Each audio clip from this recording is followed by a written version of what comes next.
back, and this is hour number 2 of Tampa Home Talk. Thanks so much for hanging through the break of news, traffic, and weather at the top of the hour. And as promised, Leo and I have a great surprise for you guys. The guys are back for an edition today on Tampa Home Talk. You guys may remember Chris Maxey and Sean Clark. They were right here on Money Talk 1010 for a while. What was your show name? I forget. Money Puzzles. Money Puzzles. Yeah, we're glad to be back. So we're doing a Tampa Home Talk Money Puzzles edition. This is a crossover? Yeah, well, they did a financial show for 6 months or so. Yeah, about 6 months. A little while. Yeah. So you guys are still doing that, but you got some new stuff happening. So you're now with Mosaic Financial. You're not with the other group you were with before. Mm-hmm. Correct. So that's exciting. How long has that happened? Yeah, How long ago was that? Yeah, about a year now. We established Mosaic Financial Group, so we are the founders and the owners of it, and it has been it's been a fantastic experience, and it's been great. So we were talking about that because you guys are heavily regulated, as it pertains to radio and being on the air. Most financial advisors, like when we invite them in for a show to talk about anything, they're like. Like a little pucker in the backside. Yeah, I don't think we can do that. Like, we're so regulated. Can we pre-record it? We're like, yeah, we're kind of a live show. Like, we don't want to pre-record it. Yeah, every piece that goes out of our office has to go to a compliance department before it's approved. So I would say that's pretty heavily regulated. Yeah, we can't say anything. We can't post anything on social media. We can't do anything without having the attorney look at it. It's outrageous. All right, so let's keep it kind of basic, shall we? And then if someone would like to get more into the nitty-gritty with you, they can book an appointment and talk about their specific financial piece. Well, and that's why it's so important, is because each person's financial situation is completely different. And so for us to make broad, overarching recommendations to the masses is a dangerous thing, right? Because each person's financial situation is unique. Right. Yeah. As fiduciaries, we have the responsibility to figure out what people's specific goals are, and then once we ask first, and then we decide, then we distinguish a plan. We got to dig in and look at the whole thing, right? I mean, net worth is a big part of it. If your net worth is negative, the financial advice is going to be get out of debt so that we can figure something out. That's right. Go on the Dave Ramsey plan here. Yeah. So let's talk about just basic steps in retirement. Can we do that? Let's start there. So where do you see people typically start planning for retirement or thinking about it? Everyone knows it's typically too late for most people, right? They think about it later than they should. So yeah, that's a great question. Where do we see people start is typically when they retire. That is, I know we're laughing, so but how does that work? Like, give me a story without sharing any names or anything. Just give me like a generic story of someone that says, "Oh, I need to start planning for retirement," and they're how old? It's every week, Katrina. We meet somebody. Give me a story. And let's preface that. Oftentimes, they've put funds into maybe their 401k or an IRA, but they don't have a plan going into retirement. So how much are you seeing? Like, roughly, if you had to guess on an average, what are you seeing? Over half of the people we sit down with do not have any plan, and they come to us and say, "Hey, I'm retiring in 6 months," or "I'm retiring this year," or "I'm retiring," and they have assets. I mean, they've saved. So how much is in their 401k by the time they get to? And they're what, in their 50s or 60s maybe? Yeah, late 50s, early 60s, mid 60s. So what are you seeing in there? How much? It depends. We see all gamut. 10,000, 50,000, 500,000, 800,000, 1 million. I mean, but you don't see typically that much, right? If someone has no plan, they're typically not going to have that much. You'd be surprised. You'd be surprised. $2-3 million and no plan. Yeah, it's not uncommon. Well, and that's the big difference between your working years and your retirement years, right? Yeah. We ended up naming our company Mosaic because there's so many pieces of the retirement puzzle. People come in, maybe they've saved well, maybe they haven't saved well, but they don't have a income plan or a investment plan or a tax plan or a healthcare plan or even like maybe an estate plan if they have saved a good portion. That's where we come in and we establish, okay, you have somewhat of an investment plan, but we need to put all of these pieces together to make sure that you're going to have a successful retirement. And that's where it starts to change from your working years to your retirement years. So we'll come back to like where you should start, how you should start if you're a younger person. And because we kind of went to the end like, boom, I'm retiring. I've got 50 grand in my 401k, right? Yeah. So someone that has 50,000 in their 401k, are you typically seeing their house paid off or not yet?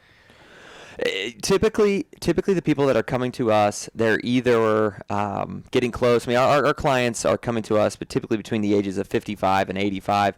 They're either close to having their house paid off, or they have a plan of when their house is going to pay off. Okay. Like, we're going to pay that off over the next 5 years, or so they're close. And that's going to be an important thing in retirement. Obviously, you want to, especially if you don't have a huge savings, if you're going to be primarily living from Social Security and maybe a couple of your investments, having your house paid off is going to be really important to reduce your overall expenditures. Yeah, I mean, well, look at the last hour. We were talking about insurance rates hiking, right? You think about a person that has maybe $50,000 in a 401k.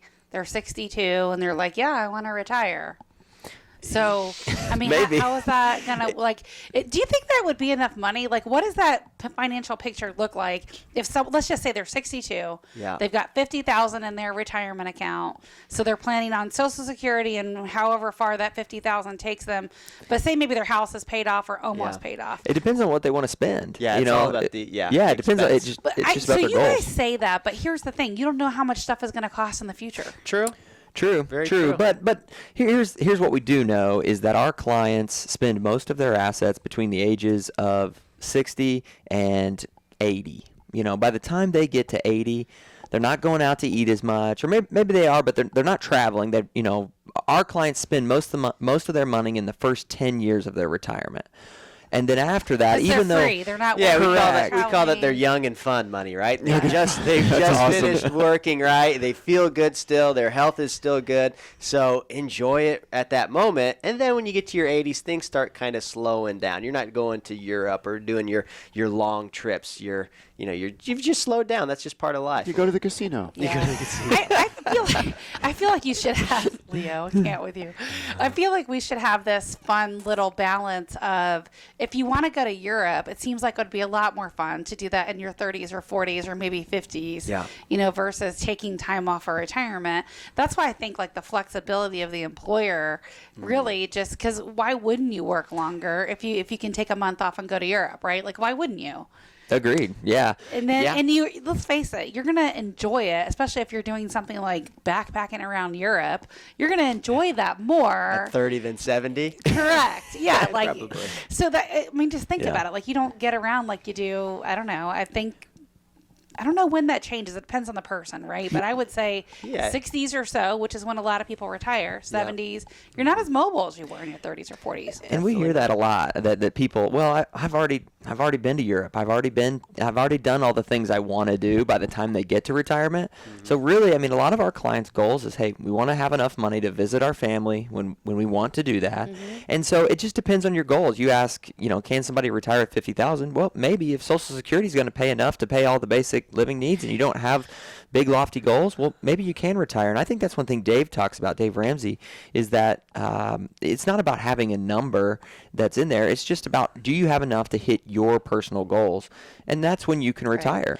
Yeah, if your living expense is $100,000 a year and you have $50,000 in your 401k, that's going to be an issue. But if you have substantially less in your expenses, then maybe with Social Security and with proper planning, that could work. There's different. But if you're living reasonably, $100,000 a year spend is pretty tough. Yeah. Oh yeah. Yeah, absolutely. Yeah. And and that's what we see with a lot of our clients is, some of our clients will enter retirement with $1 million and they'll have a pension and a Social Security that's going to pay all of their income goal. And we'll say, hey, look, what do you plan to do with these assets? And it's so funny to me is they say, well, I'm going to spend them.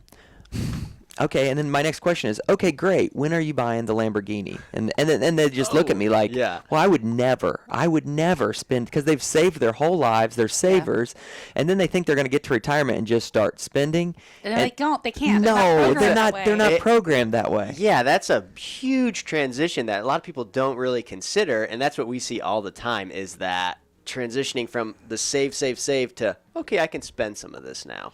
So let's do this because we're running into a commercial break. When we come back, let's back up and go to like the younger generation. And let's talk about a couple little steps, right? That they could do to get a little bit better, closer into retirement. Because let's think about, I mean, in your 20s, who is thinking about retirement? No one. Right. In my 20s, I was not thinking about retirement. I was. You're the rare exception to every rule, Leo. I was thinking that legitimately. I mean, I was, but not like I am in my 40s. Sure, Not yeah. at all. So, Yeah. all right, listen, we want to give out our off-air number. So if you want to connect with Chris and Sean, just call or text us at 813-377-2775. He'll answer a lot of those retirement questions. absolutely. 813-377-2775. I'm Katrina Madewell with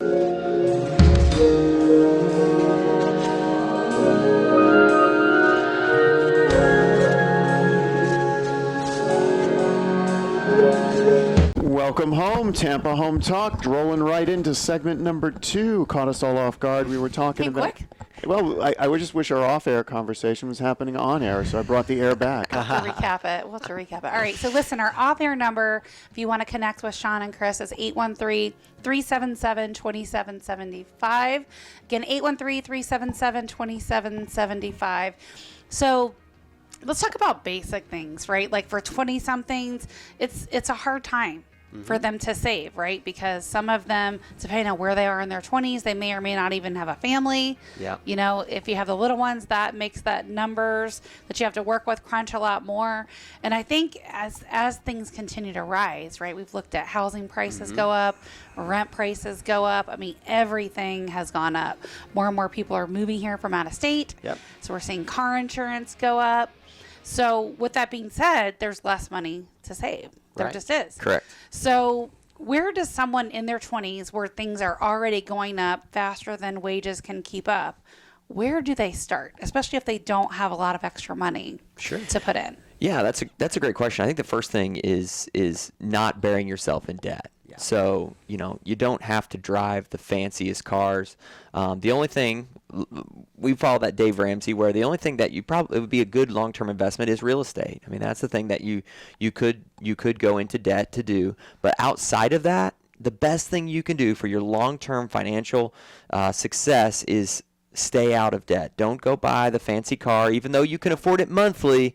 That is going to eat away at your long-term wealth. Well, let's face it, if you're writing a check for something versus just signing a whole bunch of loan documents to pay for it monthly, you're going to think about that purchase a little Definitely. bit It more before you stroke a check for $20,000, $30,000, $40,000. Because that's what the vehicle costs. That's what it that is costs. the cost. Well, it And that- actually costs more if you finance it. Absolutely, even at low a lot rates. more. Correct. Yeah, over the long term, that's going to be significantly higher. And you're absolutely right. And think about that on a daily basis too. If you're actually handing out, Dave Ramsey's big on cash, All right? the cash. If Like, you're can you handing imagine? cash, They wouldn't have to, the dealer would take it, but Yeah. it would be like painful. yeah. But if you're going to It's the hard enough to swipe your debit card for that much money. That's right. know. Even if you're going to the store, though, it's let me just put my debit card in or my Yeah. credit card in. Where if you're actually paying for cash, do I need that? Yeah. Or do I not need I that? bought a car last year, and it was hard enough. But Yeah. I think about, like, if I had to bring in actual cash for that car, like a stack of bills, I don't think I would let it go. I know. Even though I needed a Makes car. you Like, think- Yeah. it makes you think twice, definitely. Yeah, and But I think go ahead. I think it's just all about developing those habits, right? So I'm not going to buy this car if I can't afford it. But the other thing is So rule number 1, stay the heck out of debt. That's a good one. Absolutely. Yes. That's number one. And our clients that enter retirement with $1 million or more, it's because they made great decisions in their 20s and they didn't bury themselves in debt. And they enter retirement with no debt. Here's what I'm seeing with the younger generation. You tell me if you guys are seeing this. Maybe not. If you're seeing somebody in their 20s saving for retirement, it might not be the person. But like in general, like other 20-somethings that you see, what I see is they want what their parents had, but they don't look at the fact that it took them 20, 30, 40 years to get it. They want it now. Yeah. Because they're Right. that now, they're that Uber Eats now generation. Yeah, I think that's a pretty common thing is they've grown up in a world that they didn't see what their parents had to do for the 20 plus years before that they were there, right? So yeah, I think that is definitely a case. And when your life in your 20s should not be like your parents' life in their 50s or 60s. There's got to be some sacrifices. And if you make those sacrifices now, your long-term success will definitely be much more beneficial. Are you seeing that too with this younger generation, or is it just me? I think there are definitely some. Yeah. Some are completely different, right? But there's definitely some who expect that lifestyle. Yeah, they grew up in the now generation. So it's interesting. They're like, well, I want this and I want it now. So I'll go to any length to get it. Yeah. I feel like they're more prone to take on debt than people even in their, say, 30s, where their parents maybe lived through the housing crash and they got to experience that. Well, and I think part of that too is, we've been told, go get your, if you think about a college degree, right? They're thinking, let me, go get your college degree, and you're 18 years old and you don't know all of this debt that you're putting yourself into. So it's, okay, I'll do that. My parents said that's a great idea, but you don't know how that's going to impact you for the next 10, 20 Yeah, plus and years let's of face your it, life. the parents should be advising the kids, right? Or trying to assist them with college or help them in some way, whether that's getting grants or whatever. I mean, it's, you are not going to sell an 18-year-old a $400,000 house or a $200,000 or $100,000 house, but that's kind of what's happening with colleges, right? You're going into college not knowing that you're going to have $100,000 or whatever, in expenses, because you're 18 and you don't know the world. Well, the difference is there's no guarantees on the job market based on your skill when you get out. Where if you buy a house, at least you know at some point that's going to go up. That's the even if big it takes a difference. short-term dip, it will go back up. Right, that's the big It's not difference. a car; it's going to depreciate. It's a house. Well, I always got confused about college. It's like you take people, kick them out of the house for the first time ever, and say, "Hey, pick something for the rest of your life." Correct. Yeah. Yeah. And so they don't know, and they just go to college and they And study pay for it later. Yeah. Yeah. And the interest. So my daughter, Yeah. that's 21, she's watching and listening, and she's like, I think about retiring and traveling the world. So what's your goal for her? Like, just starting, she owns a house, not a lot of extra Yeah. residual income at the end of Yeah. the month. No furniture. She's got some furniture. Got the there. She's got a lot of air furniture. mattress there. Yeah. She's got more We've all stuff been than on the I do, futon like- days. I Oh, yeah. remember those days. So what are your thoughts for her? Like, how much should they, how much even makes an impact? Well, I would say the first thing is like what Sean was saying earlier, creating the habits, the discipline to start saving. And if it's saving small, well, that's small, that's just going to continue to roll up. But the creating the discipline of saving is going to be important for her for the next 20, 30, 40, 50 years of life. Now, it might be a small amount right now, but as she gets older, she will earn more, and then she can continue to grow that as well. Yeah, every paycheck saves something. If it's $10 a paycheck, you just get in that habit of saving, this trying to make it goes go yes, up. Yeah. and then as you earn more, don't think the mind doesn't go to, well, now I can spend more. It's, oh, now I can save more, and that's our clients that are wealthy. You can't believe how many teachers and jobs that aren't like super high paying. It's not the doctors I love and the talking attorneys. about the FedEx guy. So I have Yeah. this guy. I had this guy that was a client, was a FedEx guy, and he literally, his plan was every 2 years to buy another property of some sort, to buy an investment Sure. property, continue to save. He's got retirement from there, continue to fund his Roth, continue to fund. So he's a multimillionaire. The by the time he's lifestyle, retiring. and then we'll run into physicians or high-paying job individuals That are the worst. who are Broke. living paycheck to paycheck. But their lifestyle, they just, I earn this much, so I can spend this much. Well, Yeah. you can, but let's think about what the next 10, 20 years are going to look like. Well, think about how crazy that is. And we see this, right now I have a customer that it's a long, crazy story, but they built, like during the housing crash, took them longer than the 12 months contract time to build. And so they got penalized by their lender for taking too long. And it's been like this whole thing where it's ultimately a short sale. So you get, and that's a prime example of the doctor, right? They get accustomed to this lifestyle. And it's really hard to go backwards.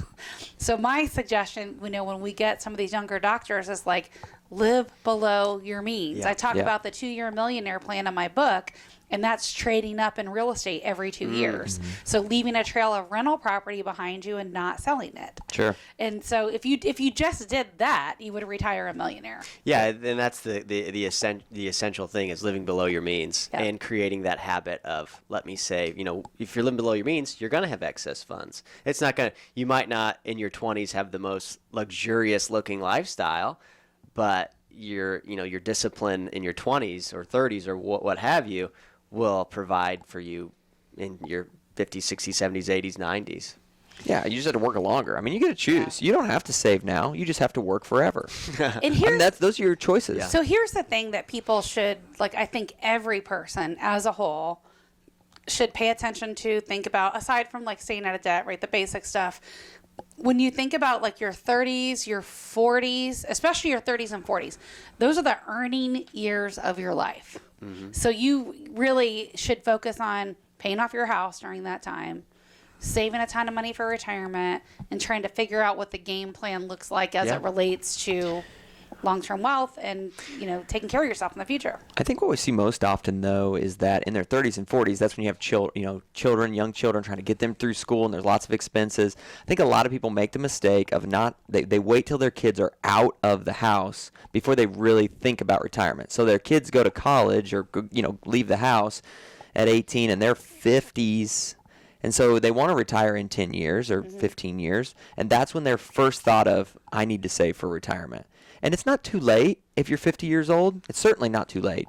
It's better to start now than wait till you're 60. Yeah. But if you start when you are 25, 30, and even if it's small, just a little, that compound interest. $200 a month. Yeah, eighth wonder of the world, the compound interest. It's a little painful on now, your but side. long term, it's gonna. Absolutely. Yeah. So, I would love to talk about when we come back. We have been on, what is it called, a bull market, right? When it's been crazy, just up Last like 10 this. months. I've got some theories and some thoughts on that. We'll talk about when we come back. But it's been doing this for so long that I think a lot of people are just waiting, right? Like, are we going to have the recession dip from 69? How is the debt going to play an impact on the market, right? Yes. And then you have other things like, for example, Robinhood, right? And so I just noticed this because my 18-year-old son is telling me how he's buying stocks, right, on his Robinhood app. And I think he was doing it before he was 18 because he had a bank account. And he could. Yeah. So I think more people are buying stocks than ever before, which plays a part, I think, in this market. So I'd love to just talk about that when we come back, and then talk about also how market losses can affect you if you're going into retirement. Stick around. We'll be back.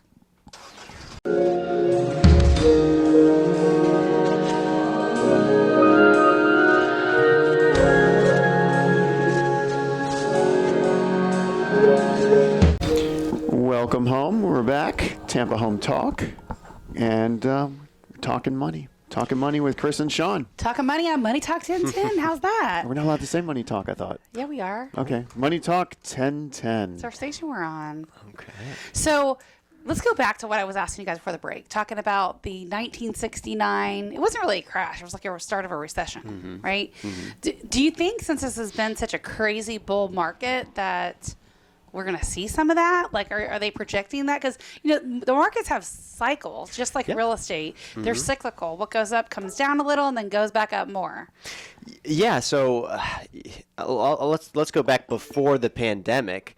So we had been talking for a year plus that we were at historic highs before the pandemic. Yeah, when COVID happened, we were expecting a drop. Yeah, we'd been expecting, we didn't expect a pandemic coming from the other side of the world, but we had thought, okay, this market has been running so hard, it needs to have a correction here in the near future. Then obviously, the coronavirus came and there was a huge market downturn, 30+%. But the last 10 months, the market has just been on a tear. It's just been going up, up, up. And it's been a really pretty impressive thing to see. It's been an impressive thing to see the resilience of the U.S. economy. And with these restrictions and lockdowns and obviously COVID and variants and political and all these issues, the market still climbs. For the first time in my career, I have seen more people move for political reasons than ever. Yeah. I've never seen anybody move really for political reasons before COVID happened. Yeah. Isn't that It's wild? crazy to think about. And we're getting flooded. Florida is getting flooded. So here's the map that I was And talking insurance about. rates are going the up on map, flood, migration map. So it talks about the wealth gained and lost.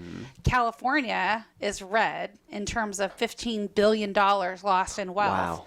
And then places like Florida, Texas, Arizona, Nevada, Colorado, Oregon, Washington, North Carolina, South Carolina, Georgia, and Tennessee are all gaining wealth.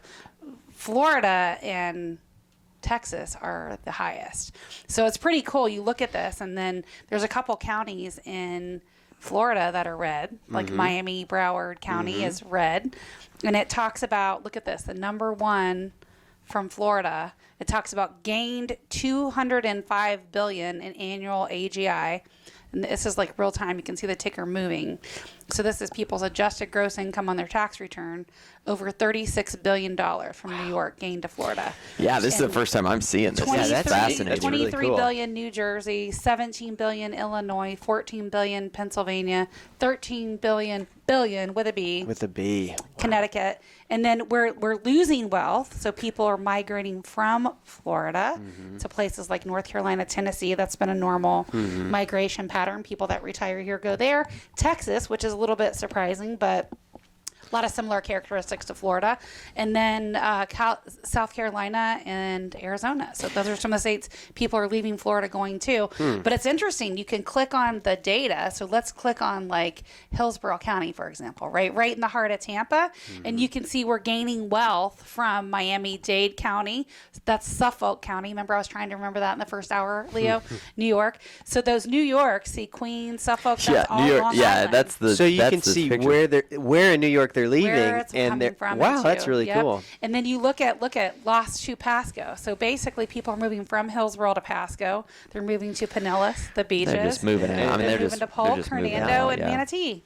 So yeah, they're just moving within the same area, which is interesting. Yeah, the same area, and the differences in the tax liabilities is definitely gonna impact that. Hillsborough County So taxes let's go up. look at And Pasco. Pasco excels. So Pasco, again, we've gained wealth from Hillsborough, Pinellas, New York, Suffolk County, New York, I mean, Nassau, New York is and Broward County, sending Florida. There are everybody to Florida. seeing a lot of people move from Miami to Tampa. Yeah. We've seen that too, and that's showing up as number 4. 95 million people have moved from Broward County to Pasco. And then lost wealth to Hernando. Some people are moving from Pasco to Hernando. They're moving to Citrus County, a little bit further north of that. Sumter County, inland, Polk, inland, and Manatee down south. But they're not leaving the state. No, they're staying They're here. just Keeping it They're in just state. moving over Yep. a county. So it's just really fascinating to watch this data, and then you look at Pinellas County, and again, lost wealth too. People moving from Pasco or from Pinellas to Pasco to Manatee, Hernando, Citrus, and Collier.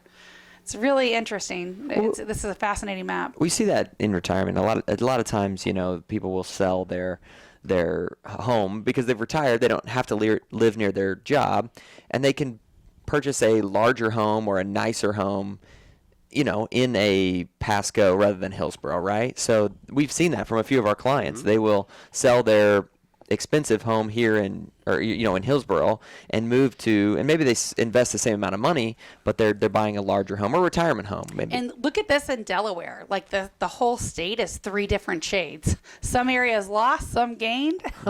It's pretty crazy. So let's get on over here to New York. So this is this little section in New York. And you can look at it. Look how much wealth the state has lost. $129 billion. Everyone's moving. I mean, that's the macro picture. Is everyone's moving out of New York to Florida. Look, right there. 36.80 million people. New Jersey's right behind them. Connecticut, California. That has not been a normal migration pattern in the past. Yeah. And then North Carolina. It's pretty interesting, isn't it? They're getting out of New York. Yeah. Yeah, they have a lot of issues that they need to resolve. Yeah, I don't know how they're going to do it. It'll be interesting to see how this changes, going forward. But so this is the big thing, right? People say, is the housing market going to change? Well, we don't know. I think if we do start to change, it'll happen around January. But looking at this data, I don't think it's going to happen. People are bringing too much cash here, and you're not going to walk away from cash. No. Correct. So it changes what the market does or doesn't do. Yeah. Yeah, and the pandemic has changed the way we work. Right, where people who were commuting into the city of New York City don't need to do that anymore. They can just keep their New York income and move to Florida. Exactly, keep that income, move to Florida, and they're just on their computers. They just buy a bigger house. I've seen so many, and they can literally unload their, I can't say it on the air, and buy their, McMansion here for the same price. That's right. Yeah. And it was a way different quality of lifestyle with a pool, and it doesn't snow, Yeah. Stuff like that. We have a lot of New York clients. We have a lot of New York clients that are here for retirement or here to save money on taxes or here to, for whatever reason, a lot of our clients are from New York. Yeah. So many people, like, for the first time ever, it flips, like, as it relates to a lender standpoint, because typically with the way they look at it in terms of risk, primary residence is the least riskiest, then second home, then investment property. But people, because of the way they have to qualify, are actually buying second homes here in Florida that they don't know yet if their employer is going to say you can work from home permanently. They're hoping, or they're saying they're not. And so I'm like, what are you going to do if your employer says you have to actually come in now and you're in Florida and you're from New York or Massachusetts or Maine or wherever, and they're like, well, I'm just going to get a new job. That's not a risk I'm willing to take, but it's a different world. It's interesting the stuff they're telling me that they're making, the same or whatever. It makes sense, and they just got a good amount for their house when they sold it. So go for it. Yeah. So let's go back to like the talking about the retirement plan. So we don't know what's going to happen with the market, housing or stock market. It's cyclical. We know it's going to drop at some point in the future, but who knows when or where. It's true. What do you say to the 20-something that's like, oh, I've got some money saved, or 30 or 40, and they say, oh, I've got money, but I don't want to put it in the market yet because I know we're due for a correction. I'm going to sit on it and wait. Yeah. Okay. Well, if somebody said that in 2009 or 2010, they've been waiting for 10 years. And we've seen, there was a little bit of volatility in 2018. Obviously, coronavirus, there's volatility. But the market is going up. So you can wait, but you may be waiting for 5, 6, 7, 8 years. What does it look like today, though? Like if they put that, like, I don't know, 10,000 in at that time. Well, I wouldn't drive. That's where we work with clients. We have clients that say, hey, my business did really well this summer, or whatever. I have a large amount of money I want to put in the market. That's probably not the best idea right now. However, you should start by putting little amounts in each month, or when you get paid, you need to, it's a theory called dollar cost averaging. Putting money in because it's impossible to time the market. Right. We don't know when it's going to drop, and you can wait until it drops, but that might be 7, 8 years from now. We just have no idea. And the way the companies have been earning, earnings have been up. So yeah, we're overdue for a correction, but I think who knows? This stuff too, with the whole government like subsidizing income and people not wanting to go back to work. Granted, it is a lot of lower, like you see restaurants, you see that big deal in restaurants right now. I think that will maybe start to impact the unemployment numbers a little bit. It's hard to say. Yeah, I think so, and I think ultimately long term there's probably going to be more automation in those jobs because there can be, and because they have Think about it. They go directly to the kitchen. They order it directly to the kitchen. They need a drink refill. They push a button. Somebody brings it to the table. It's happening in front of us, but I think it will only continue to happen. But I want to go back to what your question was. If someone's young or if someone's starting to invest, the big picture that we're seeing is this nation has $28 trillion of national debt. That's not million. That's not billion. That's trillion with a T. That's a big, big number. That's outrageous, right? How are we going to get out of that? Is it really outrageous? It's a big number. It's a big number. What's the earning potential on the debt? What's the earning potential on the debt? Yeah, like someone gets a loan to better themselves, and they better themselves. So what's the earning potential on that? And since debt's just a number that just keeps increasing, also... I don't think it's the right way, personally. I don't. Well, debt gets absolved, but it doesn't come off the national debt clock. I just think that somebody's going to have to pay this debt back. And we just keep if it were really. You can't keep spending more than you make. Yeah, that's the problem. That's the problem is if you continue to spend more than you make, it leads. I mean, there's only one place that can lead into you can't make the payments. I just think that debt clock's a little misleading. Or we ruin what the value of our dollar is. Well, let me ask you another question. Do you think taxes are going up or down in the future? Oh, they're definitely going up. I piecemealed some of the Biden plan together from last week. The capital gains is going up. 1031 exchange is disappearing potentially. Yeah. This might be retroactive to April potentially. Right. That's the risk more we're talking about. Maybe national debt isn't a concern for you. I would say it is, but I don't have to convince anybody that taxes are likely to go up in the future. That's why we think when you're young, it is so important to invest in tax-free investments. So Roth is so important. What happens when you're maxed out at a Roth, right? Because you do get to a certain income bracket where you can no longer contribute to your Roth. Roth 401k, if your company offers that, Okay. because you can put up to $18,000 or more, or more than that now, into that, and so that's a big one. Or you can convert to Roth. So if you have IRA money, you can convert that. If you have a high income, maybe that's not the best idea, but that's what we help our clients decide is, let's develop a strategy. Yep. All right, so we'll answer my 21-year-old's question when we come back. Did we answer that yet? I don't think we really did. Like Roth. yeah. Roth. Roth's big. Okay. Yeah, you're not partnering with the IRS. If taxes go up, you're doing okay in the Roth. Are they buying a lot of EFTs and mutual funds? Still, what most of it is, right? It's not Those are low. Those are low expense ratios to get into it. To diverse. All right. This is Tampa Home Talk. Stick around. We'll be right back.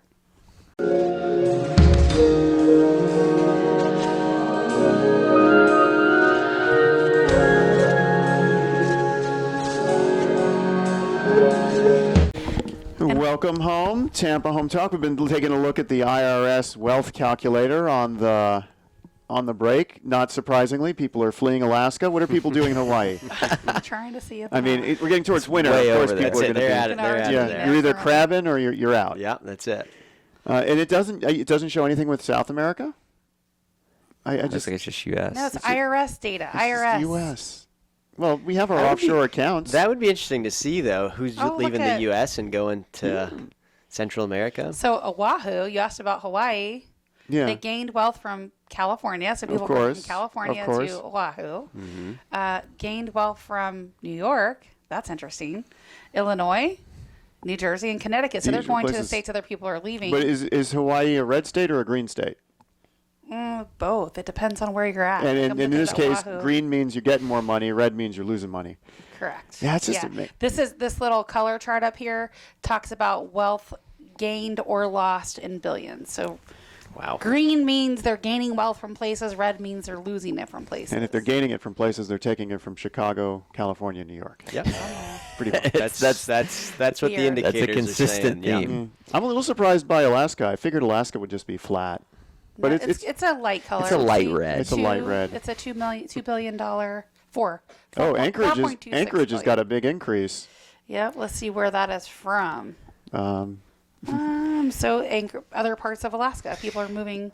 Out of the sticks Yep. and No, I figured it would have been like it's not hipster enough in Oregon and Washington, so we're going to Surprisingly, Alaska. they're going to Yeah. places like Vegas and Arizona and Yeah. Washington. Well, Vegas is a desert. Makes perfect sense. I guess. Vegas is booming though. They're Yeah. got their new hockey team. They got the football team. Yeah, one of my they're developing favorite out there. artists actually did all the art for the Raiders. Oh, really? Yeah, so Michael Goddard did like the tickets, and he's the one that did that piece of artwork right when he I was thought the walking. Raiders were in Oakland. They moved. They moved. They're to now Las in Vegas. Las Vegas. Oh. I mean, Las Vegas is a place that you think would have all the major sports teams because of the amount of tourism they get. Yeah. And it hadn't until recently, where they Yeah. just have picked up the football and hockey as well. So Yeah, the football too. He did like big murals all over. That's He cool. did artwork for the tickets. It's pretty cool. I want to go there just to see the artwork. the watch the the football stadium game. is really crazy looking. It's like It is the, wild the looking. Death Star. It's it's Well, it's ominous. Vegas. Everything's weird and different Yeah. in Vegas. Yeah. You know? It's Raider-esque. It looks. It's cool. It's very cool. All right, so invest a little. What happens when it's so? Let's go to the other end of the spectrum. So I wrote my first book last year, and so one of my editors that I was working with was like, and this really broke my heart. She said she went to a financial guy. She was in her 50s, didn't have anything, horrible divorce, had no money saved for retirement, nothing. And they said, "What do you do?" And he said, "I don't know. I can't help you." Like, I thought that is so terrible. Like, you got to start somewhere, no matter where you are. So what advice would you have for someone in that position, maybe recently divorced, no money, spouse took all the assets, starting over from ground zero in their 50s? What would you say to them? Well, what's Other interesting? than they're going to be working for a while. I What think that else? was the biggest surprise for us when we entered into this business was that the women are the people that are saving. We have seen that more often than not. Is that They're saving and they have the concern about retirement. Yeah, Versus yeah. maybe their spouse or former spouse who didn't have that concern. Yeah. And so that was something that was probably the biggest surprise is that it was not only women, but it was that men we have seen are a lot we have seen are just not planning, and it's the women who enter retirement with the retirement income if it's a married couple. But yeah, I think that Chris and I talk about this a lot. We don't have a minimum. If we can help people, we will. And so we don't have an investment minimum. A lot of advisors have an investment minimum. It's not worth their time to do things. It's really important for us, for Chris and I, to get her started on that path. Absolutely. Right? Absolutely. For whatever reason, it hasn't happened, or the husband took the asset. So let's instill some of that discipline. Let's make some life changes to make sure, okay, we're in our 50s. And retirement's right around the corner. I don't want to work until I'm 80 or 90. So, okay, let's start that process again, and let's start saving, let's start investing, and let's start building that nest egg back up. I think that's the plan, right? Like starting with an actual plan. Like, how do we get your income stable? How do we make sure you don't have any debt? Like, I think that's where you start. Correct. Yeah, and it's when you're buying a home, essentially a real estate agent doesn't cost you anything. You're just helping people. You can bring a lot of value. And the seller who pays the commission, right? Well, with a financial advisor, typically we are providing the same, and with a managed account or something that will typically perform better than one that is unmanaged. So it makes sense to work with somebody who knows what they're doing and does this on a daily basis. And I think, in your working years, it's probably less important, to be quite honest. When you're working, it's just you just need to be steadily putting money, saving, and but it's when you get to retirement where that's when the volatility of the market, that's when the things that worked for you in your working years work against you in retirement. So what are some strategies to someone that's looking to retire right now? Yeah. I mean, everyone's kind of expecting a market correction of some sort. So how do they bulletproof their assets they've built up as they go into retirement? Great question. Probably the most important question. And I think people are worried, right? It's that the market's high. What are we going to do? I want to retire, but what if my money, drops in half? Takes I mean, a that's the tank, I need concern. it, yeah.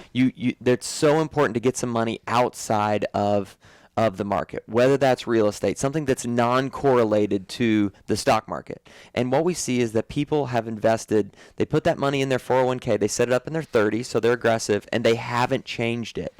So it's two things. One, let's reassess, because your goals are different when you're 60 than they are when you're 30. So let's reassess to make sure your investments match your goals, and it's all about having some non-correlated assets. So when you're talking about moving the money from the stock market into real estate, is that through REITs, which is like a stock kind of real estate, or actual tangible not necessarily property they can see, touch, change the locks on? It depends on, if somebody... Depends on who they are and what their goals are, and can be physical property. It can be other real estate within, the market or within other avenues. Yeah. But just get a little bit off of the ride of the market, and I think that's the really important thing, is that lots of times they set their their 401k up in their 30s or 40s, and it just doesn't change. So what we often have to do is go in, see what their overall goals are, and then start making reallocations to make sure that, okay, they have an income plan in place for retirement. They have an investment plan that matches them, and they have a tax plan that's going to be beneficial for them for the next 30 years. Yeah. It was great to have you guys on. Yeah, it's great to be back. 30 Good to be minute back. hour that we've lost so quickly. No, it was gained. It was well spent. It was invested. It was, yes. So we have Chris, Maxie, Sean, Clark, now with Mosaic That's right. Financial Group. And if you would love to connect with them, no matter where you are in the financial realm, they will help you get some traction. Absolutely. So just call or text us at 813-377-2775. Again, you can text Chris or Sean, whichever one you want to talk to. We'll get you connected with them. 813-377-2775. Thanks for spending your hour with us, guys. Thanks for having us. It's been great. All right. Love where you live, or we'll fix it. Welcome home, and we'll see you next week.